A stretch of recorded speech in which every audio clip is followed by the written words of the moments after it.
ওমন রমজানের ওই রোজার শেষে এলো খুশির ঈদ। তুই আপনাকে আজ বিলিয়ে দে শোন আসমানি তারিখ। ওমন রমজানের ওই রোজার শেষে এলো খুশির ঈদ। আপনাকে আজ বিলিয়ে দে শোন আসমানি তারিখ। তোর সোনা দানা বালা খানা সব রাহে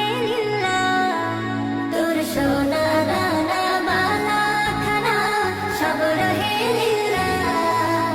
দে যাকাত মুর্দা মুসলিমেরা ভাঙাইতে নি। দে যাকাত মুর্দা মুসলিমেরা ভাঙাইতে নি। রমজানের ওই রোজার শেষে এলো খুশির ঈদ। তুই আপনাকে আজ বিলিয়ে দে শোন আসমানি তারিখ। আজ পড়বি